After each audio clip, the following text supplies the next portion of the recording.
Hello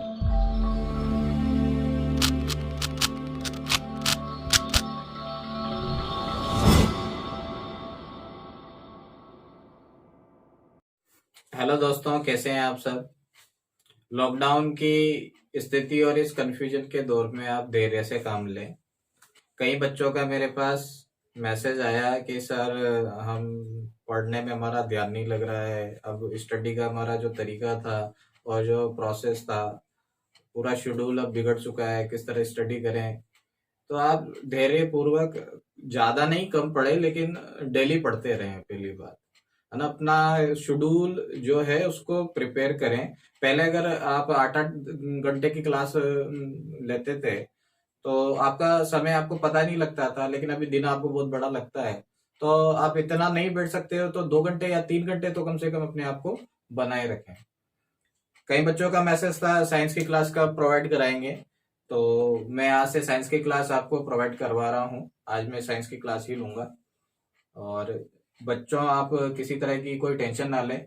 lockdown की स्थिति जैसे ही हटेगी उसके बाद जो आपका कोर्स बचा हुआ है उसकी 100% गारंटी है, उसे पूरा कराया जाएगा और बेटर रिजल्ट के साथ। आप निश्चिंत रहें। तो आइए आज का टॉपिक लेते हैं, मोशन। क्या होता है मोशन? मोशन गति। दैनिक जीवन में हम चारों तरफ अपने गतिशील चीजें देखते हैं। कोई इधर जा रहा है, कोई उधर जा रहा है, कोई बैठा है, स्थिर या गति। इन चीजों को हम दैनिक जीवन में अच्छी तरीके से जानते हैं। लेकिन जो साइंस के हिसाब से गति किसको कहेंगे और विराम किसको कहेंगे, इसे देखते हैं। एक बस है, एक बस में यात्री बैठे हुए हैं। बस चल रही है तो बस के अंदर जितने व्यक्ति बैठे हुए हैं वो एक दूसरे के हिसाब से क्या होंगे?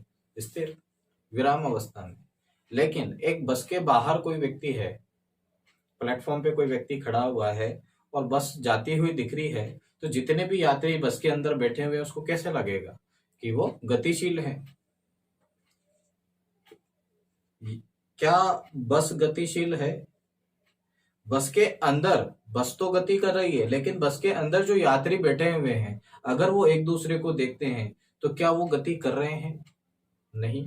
उनके अकॉर्डिंग क्या होगा? वो विराम अवस्था में है। जबकि बाहर खड़े व्यक्ति के अकॉर्डिंग वो क्या होंगे? गति की अवस्था में होंगे। तो ये एक दूसरे के ऊपर निर्भर करती है कि हम कहाँ से देख रहे हैं वस्तु को, हम कहाँ से देख रहे हैं। इस बात के ऊपर निर्भर करेगा कि वस्तु गति करती है या विराम अवस्था में है। तो सबसे पहली बात, किसी भी वस्तु की जो अवस्था होती है, किसी भी वस्तु की गति के अंदर अवस्था जो हो सकती है वो या तो वो आराम अवस्था में होगी या वो गतिशील अवस्था में होगी। या तो वो आराम अवस्था में होगी या गतिशील अवस्था में होगी। आराम अवस्था से क्या मतलब है? एक वस्तु दूसरी वस्तु के सापेक्ष समय बढ़ने पर, एक वस्तु दूसरी वस्तु के सापेक्ष समय में परिवर्तित होने पर अगर वो अपना स्थान नहीं बदलती है तो आराम अवस्था में। जैसे एक ये टेबल है, ये टेबल पे एक बुक रखी हुई है और एक व्यक्ति खड़ा हुआ है। अब ये इसको खड़ा खड़ा देख रहा है तो बुक वहीं रखी है। अगर बुक वहीं रखी हुई है तो समय बढ़ रहा है, ये इसको देख रहा है, समय बढ़ता जा रहा है। क्या इसका स्थान परिवर्तित हो रहा है? समय बढ़ने के साथ अगर स्थान परिवर्तित ना हो, देखने वाला कौन है? Mister A. तो मिस्टर ए बुक को देख रहा है, इसका स्थान परिवर्तित नहीं हो रहा है, तो क्या होगा? विराम की अवस्था में। गतिशील की अवस्था कब होगी? एक व्यक्ति खड़ा हुआ है और दूसरा व्यक्ति साइकिल चला रहा है। एक व्यक्ति खड़ा हुआ है और दूसरा व्यक्ति साइकिल चला रहा है। तो इस व्यक्ति के अनुसार अगर मैं देखूं, इस व्यक्ति के अनुसार देखूं तो ये क्या होगा? इसको चलता हुआ दिखेगा। तो जब इसके अनुसार मैं इसको देख रहा हूं तो गतिशील आ रहा है। अब इसके अनुसार इस वस्तु को देख रहा हूं तो ये आराम अवस्था में आ रहा है। तो इसका मतलब हमें ये लेना पड़ेगा कि हम उसको कहां से देख रहे हैं, अर्थात हमें फ्रेम लेना पड़ेगा। फ्रेम के बिना हम ये डिसाइड नहीं कर सकते कि वस्तु गतिशील है या आराम अवस्था में है। तो इसमें कोई डाउट है आपको? आगे देखते हैं अपन गति के प्रकार, गति कितने प्रकार की होती है और उसे किस तरीके से अपन डिफाइन कर सकते हैं। गति कितने प्रकार, किस किस आधार पर कितने प्रकार की हो सकती है। तो गति का पहला आधार में लेता हूं विमीय आधार। विमीय आधार पर जो गति होती है, विमीय गति की हम बात करें तो गति 3 प्रकार की हो सकती है। रेखीय गति, समतल गति और त्रिविमीय गति। अब रेखीय गति को एक विमीय भी बोलते हैं हम, एक विमीय गति, समतल गति यानी द्विविमीय गति और त्रिविमीय गति। तो एक विमीय, द्विविमीय, त्रिविमीय क्या होता है? आपने एक्स, वाई और जेड प्लान देखा होगा। एक्स निर्देशांक, वाई निर्देशांक और जेड निर्देशांक। कार्तिकीय निर्देशांक हम देखते हैं तो एक्स, वाई, जेड 3 निर्देशांक होते हैं। तो जब कोई वस्तु सीधा एक लाइन में गति करती है, ओनली एक लाइन में, एक रेखा में गति करती है, तो उसे हम बोलते हैं एक विमीय गति। जैसे ट्रेन की गति एक रेखा में है। एक व्यक्ति दौड़ रहा है रोड पर, सीधे रोड पर दौड़ रहा है, तो वो गति कौन सी होगी? एक विमीय गति। एक बॉक्स है, इस बॉक्स को अगर धक्का दिया जाए, इस बॉक्स को अगर फोर्स लगाया जाए तो सीधा सीधा आगे की साइड बढ़ेगा, ये कौन सी गति होगी? एक विमीय गति। द्विविमीय गति, जब वस्तु x और y, x y से जो बनेगा ये होगा आपका समतल। x और y ये क्या कहलाएगा? x y समतल। तो एक्स वाई प्लान पर या एक समतल पर कोई वस्तु गति करती है तो उसे हम क्या बोलते हैं? द्विविमीय गति। जैसे वृत्त की गति, अब कोई वस्तु वृत्ताकार पथ में गति कर रही है तो उसकी एक्स से स्थिति और वाई से स्थिति भी चेंज हो रही है। यहां इस जगह एक्स से और वाई से स्थिति इसकी चेंज हो रही है, तो हर पॉइंट पर इसकी एक्स और वाई की जो स्थिति है वो चेंज होगी। इस वाले केस में सिर्फ क्या चेंज होगा? एक्स की गति।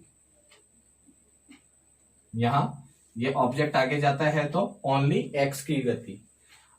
ऐसा नहीं है कि ये एक्स में ही गति करे। सीधी रेखा, एक बॉल को आपने ऊपर से नीचे गिराया तो ये नीचे जो सीधा सीधा आ रहा है ये भी क्या है? एक रेखीय। त्रिविमीय गति, त्रिविमीय गति यानी अपन कह सकते हैं हवा में जो गति है, जैसे मच्छर की गति, मक्खी की गति, एरोप्लेन की गति, पंछी की गति, ये सब किसके उदाहरण है? त्रिविमीय के। तो त्रिविमीय क्या होता है? कार्तिकीय निर्देशांक के अनुसार एक्स, वाई और जेड, एक्स, वाई और जेड प्लान के अंदर जो गति होगी, जैसे एक ऑब्जेक्ट है, ये एक्स, ये वाई और ये जेड, कोई ऑब्जेक्ट यहां गति कर रहा है, इसे हम क्या बोलेंगे? त्रिविमीय गति।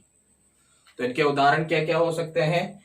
ए रेखीय गति, रेखीय गति का उदाहरण ट्रेन की गति जो होगी, ट्रेन की गति रेखीय गति कहलाएगी। द्विविमीय गति, तो वृत्ताकार पथ में जो गति होगी वो क्या कहलाएगी? द्विविमीय गति।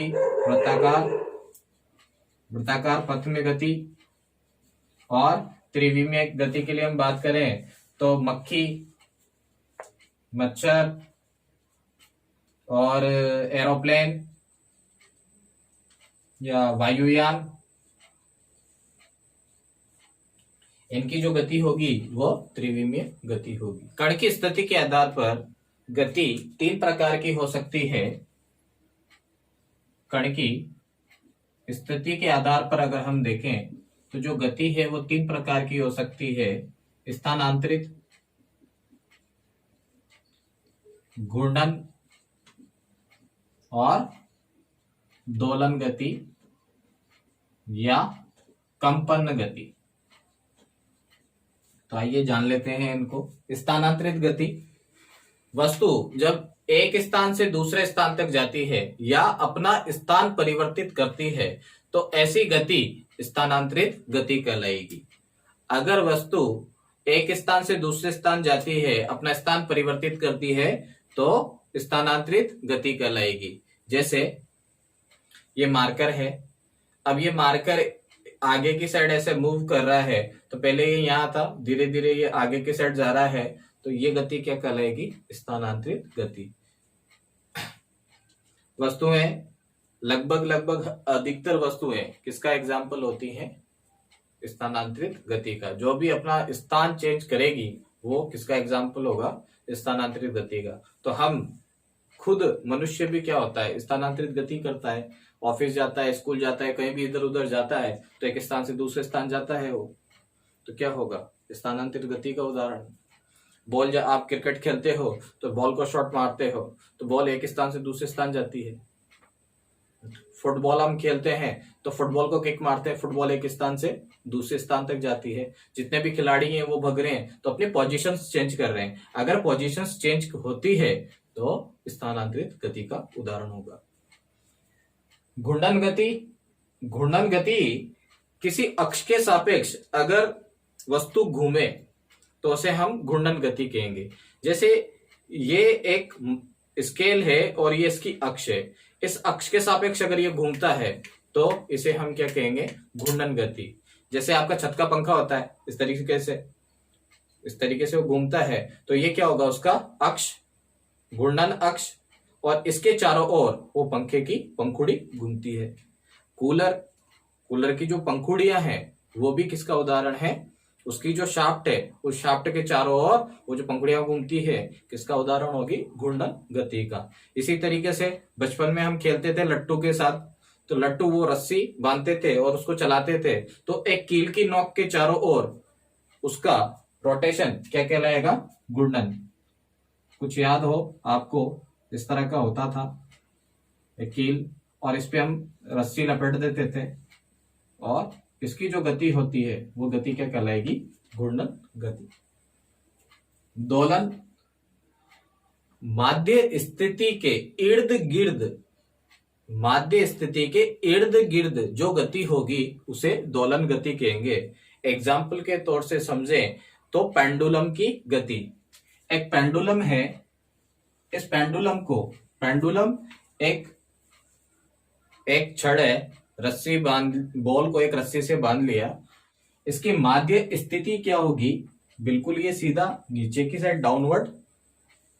अगर मैं इसको पकड़कर यहां लेके आऊं तो और उसको छोड़ूं तो ये इधर जाएगा, पहले यहां से यहां तक आएगा और ऊपर की साइड जाएगा, फिर नीचे आएगा, फिर इधर जाएगा, फिर इधर आएगा, फिर इधर जाएगा। तो ये जो इसकी माध्य स्थिति है, इसके इर्द गिर्द जो ये जा रहा है, इसे ही हम क्या बोलेंगे? कंपन गति या दोलन गति। एक एग्जाम्पल इसमें स्प्रिंग भी है। एक स्प्रिंग पे आप बाहर लटका दीजिए तो वो थोड़ा खींचेगा, खींचकर वो स्प्रिंग यहां आ जाएगी। अब ये स्प्रिंग जो खींची हुई है, इसको आप पकड़कर थोड़ा नीचे की साइड खींच दें तो ये क्या करेगी? जो ये स्थिति है इसके, अगर आपने थोड़ा इसको पकड़कर यहां खींच दिया तो क्या होगा? ये स्थिति है इसके वो इर्द गिर्द घूमेगी। तो ये जो इसके इर्द गिर्द घूमेगी, इसके इर्द गिर्द गति करेगी, इसी को क्या बोलेंगे अपन? कंपन गति या वाइब्रेशन मोशन या ऑक्सिलेशन मोशन। स्थानांतरित गति, एक स्थान से दूसरे स्थान तक जाने वाली वस्तुएं जो अपना स्थान चेंज करेगी, स्थानांतरित गति हो सकती है। अब कई गतियां मिक्स भी हो सकती है। मिक्स में जैसे एक वस्तु है जो स्थानांतरित गति भी करती है और घूर्णन गति भी करती है। फॉर एग्जाम्पल, जैसे मान लीजिए मार्कर को मैंने ऐसे घुमाया, ठीक है, मार्कर को मैंने ऐसे घुमाया तो ये क्या हो रहा है? यहां से अपना स्थान क्या कर रहा है? स्थान तो चेंज ही कर रहा है, साथ में कौन सी गति कर रहा है? घूर्णन गति कर रहा है। जैसे पहले ये इस तरीके से गया, पहले ये था, फिर ये, फिर ये, फिर ये, फिर ये, तो ये जो मोशन है, ये कौन सा मोशन था? स्थानांतरित के साथ घूर्णन। स्थानांतरित और घूर्णन दोनों 2 से 3 मोशन एक साथ हो सकते हैं। दोस्तों, अभी तक हमने पढ़ा गति क्या है, आगे हम पढ़ेंगे न्यूटन की गति के नियम और उनके अनुप्रयोग। तो मेरे साथ बने रहिए और कुछ क्वेश्चन मैंने दिए हैं उन्हें आप कमेंट पे आंसर दीजिए। धन्यवाद।